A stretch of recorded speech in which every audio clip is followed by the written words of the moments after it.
வணக்கம் நண்பா, நான் உங்கள் ஜிஎஸ் நவீன். மீண்டும் உங்களை சந்திப்பதில் மகிழ்ச்சி. வேட்டையன் படத்துடைய 3வது பாடல் ஹண்டர் வண்டர் சாங்கை ரிலீஸ் பண்ணிட்டாங்க லைக்கா. ஸோ பாட்டு எல்லோரும் கேட்டிருப்பீங்க. பயங்கரமாக லிரிக்லாம் பட்டையை கிளப்பிட்டு இருக்கு, வெறித்தனமாக போட்டிருக்காரு அனிருத். இந்த சாங் எந்த இடத்துல ப்ளேஸ் ஆனாலும் சரி, வேட்டையன் படத்தில் தியேட்டர் இந்த சாங் வரும்போது கண்டிப்பாக ஃபுல் பிளாஸ்ட் ஆக போகுது. அப்படி இருக்குது ஃப்ரேம்ஸ் எல்லாம்.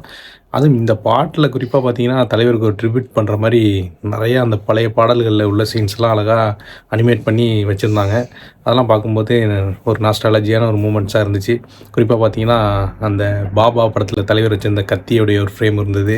அப்புறம் படையப்பா படத்தில் தலைவர் பாம்பு பத்துக்குள்ளே கையை விட்டு பாம்பு எடுப்பார். ஸோ ஒரு ஐகானிக்கான சீன் தமிழ் சினிமாவில் அந்த சீனை வச்சுருந்தாங்க. அதுக்கப்புறம் பேட்டையில் அந்த ரேடியோவுக்கும் அந்த டீ கிளாஸும் இருக்கும். ஸோ அந்த ஃப்ரேமை வச்சுருந்தாங்க. அதுக்கப்புறம் தலைவருடைய ஃபஸ்ட்டு வாங்கினார்ல இட்டாலியன் ஃபியட் கார், அவர் தர்பார் ஆடியோ லான்ச்சில் சொல்லியிருப்பார் பாருங்கள். அந்த காருடைய நம்பரோட அந்த காரை போட்டிருப்பாங்க ஒரு ஃப்ரேமில். ஸோ இது மாதிரி பார்த்தீங்கன்னா நிறையா சீன்ஸ்லாம் அப்படியே அழகாக அனிமேட் பண்ணி அந்த சாங்குடைய வீடியோவை வெளியிட்ருக்காங்க லைக்காக. பார்க்குறதுக்கே ரொம்ப சுவாரஸ்யமாக இருந்துச்சு. ஸோ அந்த பாட்டில் நீங்கள் ஏதாவது குறியீட்டெலாம் கண்டுபிடிச்சா கீழே கமெண்ட் போடுங்க. பார்க்கும்போது அந்த வலைபேச்சு நேற்று ஒரு மிகப்பெரிய ஒரு பொய்யை சொல்லியிருக்காங்க. நம்ம வலைப்பேச்சை விடவே போகிறதில்ல நம்ம சேனலில். அவங்க என்றைக்கெல்லாம் பொய் சொல்கிறாங்களோ அன்றைக்கெலாம் ரிப்ளை வீடியோ போட்டு ஒரு தெளிவுபடுத்த வேண்டிய ஒரு கடமையாக தலைவர் ஃபேனாக எனக்கு இருக்குது. ஸோ அதை தான் பேச போகிறோம். என்னென்னா, நேற்று வலைப்பேச்சில் போகிற போக்கில் நான் நியூஸ் சொல்கிறேன் அப்படின்னு சொல்லிட்டு ஒரு செய்தி என்ன சொல்லியிருக்காங்கன்னா, 2020 தர்பார் படம் வந்தப்போ லாஸ் ஆனிச்சில்ல, அந்த லாஸுக்கு டிஸ்ட்ரிபியூட்டர்ஸ்லாம் வேட்டையன் படம் ரிலீஸ் அப்போ அந்த டிஸ்ட்ரிபியூட்டர்லாம் பிரச்சனை பண்ண போகிறாங்க, படத்தை ரிலீஸ் பண்ண விட மாட்டோம், எங்களுக்கான அந்த லாஸ்லாம் நீங்கள் தரணும் அப்படின்னு சொல்லி பேச்சுவார்த்தை நடந்துகிட்ருக்கு டிஸ்ட்ரிபியூட்டர் மத்தியில்.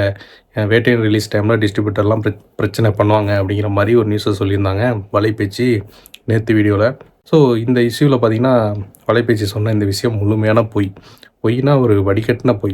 ஏன்னா 2020 தர்பார் வந்தப்போ அந்த படம் மிகப்பெரிய ஹிட்டு தான். லைக்காவும் அதை அஃபிஷியலாக ட்வீட் பண்ணியிருந்தாங்க. வலைபேச்சில் என்ன சொல்கிறாங்கன்னா, 2020 வந்த தர்பார் படத்துடைய நஷ்டத்துக்கு வேட்டையன் படம் வரும்போது இப்போ டிஸ்ட்ரிபியூட்டர்லாம் ஸ்ட்ரைக் பண்ண போகிறாங்க அப்படிங்கிற ஒரு நியூஸை நேற்று அந்த 3 பேரும் சொல்லியிருந்தாங்க வலைபேச்சில் உள்ளவங்க. 2020 அந்த 20 பார்த்திங்கன்னா தர்பாரும் லைக்காக தான் ப்ரொடியூஸ் பண்ணியிருந்தாங்க. ஸோ அதுக்கு பிறகு பார்த்திங்கன்னா 20க்கு பிறகு லைக்காக பல படங்களை இந்த 4 வருடங்களுக்குள்ளே ரிலீஸ் பண்ணிட்டாங்க. அதில் ஹிட்டும் இருந்துச்சு, ஃப்ளாப்பும் இருந்துச்சு. ஸோ அப்படி இருக்கும்போது அந்த படங்களெல்லாம் தடுக்காத விநியோகஸ்தர்கள் நேராக வேட்டையன் படத்தை தடுக்கணும் அப்படிங்கிறதுக்கான ரீசன் என்னவாக இருக்க போகுது? லைக்கா ஒரு கிட்ட வாங்கி ரிலீஸ் பண்ணும்போது, லைக்கா கிட்ட ஒரு படத்தை வாங்கி ரிலீஸ் பண்ணுற டிஸ்ட்ரிபியூட்டர்ஸ் நேராக லைக்கா கிட்ட போய் போராட்டம் பண்ணாமல் ரஜினி சாருடைய படத்தை தடுக்க வேண்டிய தேவை என்ன இருக்க போகுது? இதுக்கு ஒரு சிம்பிளான லாஜிக், இதை யோசிச்சாலே தெரிஞ்சிடும். இதை இவங்க போகிற போக்கில் நேற்று 3 பேரும் சொல்லியிருக்கிறாங்க.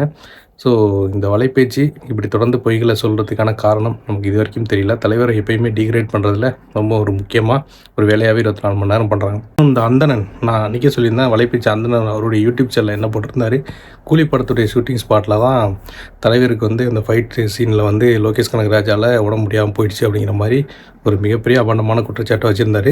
அதுக்கு 2வது நாளே நம்ம வீடியோ போட்டிருந்தோம். அப்படிலாம் எதுவுமே கிடையாது. வலைபேச்சின்னு சொல்கிறது இல்லை, அந்தணன் சொல்கிறது மிகப்பெரிய பொய். அங்கே ஷூட்டிங் ஸ்பாட்டில் கூலியில் தலைவருக்கு எதுவும் நடக்கலை. இது 1 மந்த்துக்கு முன்னாடியே ஹாஸ்பிட்டலில் தலைவர் செக்கப் பண்ணுறதுக்காக ஸ்கெடியூல் போட்டிருக்காங்க. இதெல்லாம் அப்பல்லோ மருத்துவமனை முதல்ல கொடுத்த அறிக்கையிலையும் தெளிவாகவே மென்ஷன் பண்ணிதாங்க. இது ஆஸ் பெர் ஸ்கெடியூல் தான் தலைவர் அட்மிட் ஆகிருக்காரே தவிர எமர்ஜென்சி எதுவும் கிடையாது, பயப்பட வேணான்னு அந்த அறிக்கை வந்த பிறகும் மிகப்பெரிய அளவில் போய் சொன்னார் அந்தணன். ஸோ இதுக்கு தான் லோகேஷ் கனகராஜ் நேற்று கடுப்பாகி அந்த ஏர்போர்ட்டில் ஒரு ப்ரெஸ் மீட் கொடுத்துருப்பாரு, நீங்கள் பார்த்துருப்பீங்க. எதுக்கு இப்படியெல்லாம் யூடியூப்பில் வீடியோ போடுறாங்கன்னு தெரியலை. தலைவர் ரஜினி சாருக்கு ஷூட்டிங் ஸ்பாட்டில் உடம்பு முடியாமல் போய் ஒரு ஹாஸ்பிட்டல் வந்துட்டா அங்கே இருக்கிறவங்க நாங்கள் எப்படி படத்தை ஷூட் பண்ணுவோம்? எங்களால் தலைவர் ரஜினி சாருக்கு ஒன்றுனா ஹாஸ்பிட்டலில் மொத்த டீம் வந்திருக்க மாட்டோமா? நாங்கள் வைசாக்கில் ஷூட்டிங் கண்டினியூவாக போனது உண்மை. ரஜினி சார் சொன்னார், நீங்கள் ஷூட்டிங்கை பண்ணுங்கள், நான் செகண்ட் வீக்கில் ட்ரீட்மெண்ட்லாம் முடிச்சுட்டு கொஞ்சம் ரெஸ்ட் எடுத்துகிட்டு ஜாயின் பண்ணிக்கிறேன்னு அவரும் என்கிட்ட பேசினார். இதுக்கு நடுவில் வீடியோ சில பேர் யூடியூப்பில் இப்படி போட்டிருக்காங்க அப்படின்னு சொல்லி அவருடைய அந்த ஆதங்கத்தை பத்திரிகையாளர் சந்திப்பில் ஏர்போர்ட்லேயே வெளிப்படுத்தினார். போட்டார் முடிச்சுட்டு ஈவினிங் போயிட்டு ஒரு அட்மிட் ஆனார். அந்த ப்ராசஸ் அப்படியே போயிருந்தது. அண்ட் அது எப்படி வைரல் ஆச்சுன்னு தெரியல. ஏன்னா நாங்கள் அங்கே ஷூட்டில் இருந்தோம். அதுக்கப்புறம் நிறைய எழுதியிருந்தாங்க, என்னென்னமோ பேசினாங்க யூடியூப்ல. அது எங்களுக்கு ரொம்ப பேனிக்கிங்காக இருந்தது அங்கேருந்து பார்க்கும்போது. ஏன்னா இந்த ப்ராசஸ் நடக்கும்போதுன்னு முன்னாடியே தெரிஞ்சதாங்க. ஒரு சின்ன லாஜிக் என்னன்னா, சரி ரஜினி சார் ஹெல்த்தை மீறி படமானா இல்லை, ரஜினி சார் ஹெல்த்து தான் இல்லை. எப்படி வைரல் ஆச்சுன்னு தெரியல. ஏன்னா நாங்கள் அங்கே ஷூட்டில் இருந்தோம். அதுக்கப்புறம் நிறைய எழுதியிருந்தாங்க, என்னென்னமோ பேசினாங்க யூடியூப்ல. அது எங்களுக்கு ரொம்ப பேனிக்கிங்காக இருந்தது அங்கேருந்து பார்க்கும்போது. ஏன்னா இந்த ப்ராசஸ் நடக்கும்போதுன்னு முன்னாடியே தெரிஞ்சதால ஒரு சின்ன லாஜிக் என்னன்னா, சரி ரஜினி சார் ஹெல்த்தை மீறி படமானா இல்லை, ரஜினி சார் ஹெல்த் தான். அப்போ என்னன்னா, இப்போ அவருக்கு அந்த மாதிரி ஏதாவது ஒரு டிஸ்கம்ஃபர்ட் ஷூட்ல இருக்கும்போது நாங்கள் ஏதாவது ஃபீல் பண்ணியிருந்தாலும் ஏதாவது ஆயிடுச்சுனால என்டையர் யூனிட்டும் நேராக வந்து இங்கே ஹாஸ்பிட்டலில் தான் நின்றுருப்போம். நாங்கள் இன்னைக்கு காலையில் 5 மணி வரைக்கும் ஷூட் பண்ணிட்டு இருக்க போகிறது இல்லை. அண்ட் ஸோ இந்த அந்தனை அதோட விட்டாரா அப்படின்னு பார்த்தா மறுபடியும் இன்றைக்கி ஒரு வீடியோ போட்டிருக்காரு அந்தனை. அது என்ன சொல்கிறாரு அவருன்னா, ஸோ நாங்கள் தெரியாமல் சொல்லிட்டோம், அவங்க நடந்து என்னன்னு தெரியலை அப்படின்னு சொல்லலை. அந்த அண்ணன் என்ன சொல்கிறாருன்னா, நான் சொன்னது தான் உண்மை, லோகேஷ் வந்து எதையும் மறைக்கிறாரு அப்படிங்கிற மாதிரி சொல்லியிருக்காரு. அதாவது ஷூட்டிங் ஸ்பாட்லேருந்து லோகேஷ் வந்து போய் சொல்கிறாராம், இவர் வெளியிலேருந்து சோர்ஸ்லாம் எடுத்து அங்கே ரஜினி சாருக்கு நடந்தது வந்து ஒரு கிட்டத்தட்ட ஒரு விபத்து மாதிரி தான், அதனால தான் முடியலை அப்படின்னு இவர் சொல்கிறது தான் உண்மை அப்படிங்கிற மாதிரி அந்தணன் இன்றைக்கி ஒரு பதில் வீடியோ போட்டிருக்காரு. ஸோ இவங்க எல்லாம் மூத்த பத்திரிகையாளர் அப்படின்னு சொல்கிறதே நம்ம தமிழ் சமுதாயத்துக்கே மிகப்பெரிய அசிங்கம் தான் நினைக்கிறேன். ஒரு பொய்யை ஒரு வளர்ந்து வர ஒரு இயக்குனர் மேலே இவ்வளோ மோசமாக வைக்கிறாங்க அப்படின்னா இவங்கெல்லாம் எந்த நிலைமைக்கு எவ்வளோத்துக்கு வேணாலும் போவாங்க. இப்படி தான் யோகி பாபு விவகாரத்துலேயும் இவங்க பண்ணாங்க. யோகி பாபுகிட்ட போயிட்டு பணம் கேட்டிருக்காங்க படத்தை ப்ரொமோட் பண்ணுறேன்னு, அவர் தர முடியாது அப்படின்னு சொல்ல போய் தொடர்ந்து யோகி பாபுவை இப்போ வரைக்கும் அட்டாக் பண்ணிகிட்டே இருக்காங்க. ஒரு இன்டர்வியூவில் சொல்லிட்டாரு, வலைபேச்சியில் வந்து என்கிட்ட பணம் கேட்டாங்க, நான் கொடுக்கலன்னு சொல்லிட்டேன் அப்படின்னு சொன்னார். அதுக்காக இப்போ வரைக்கும் யோகி பாபுவை டீக்ரேட் பண்ணுறாங்க. இதே தான் சிவகார்த்திகேயனுக்கும் பண்ணிகிட்டு இருக்காங்க. ஸோ சிவகார்த்திகேயனுக்கும் அவங்களுக்கு ஏதோ பர்சனல் இஷ்யூ போல் இப்போ வரைக்கும் சிவகார்த்திகேயனையும் அட்டாக் பண்ணிகிட்டு இருக்காங்க. தலைவரும் இதே தான். ஸோ காசு கொடுத்து இந்த ட்ராக்கர்ஸ்லாம் ப்ரொமோட் பண்ணுங்க என் படத்துன்னு சொல்லாத ஒரு நடிகர் தலைவர் நம்ம ரஜினி சார். ஸோ அவருக்கு எதிராகவும் தொடர்ந்து இந்த வேலையை அவங்க பண்ணிகிட்டே தான் இருக்காங்க.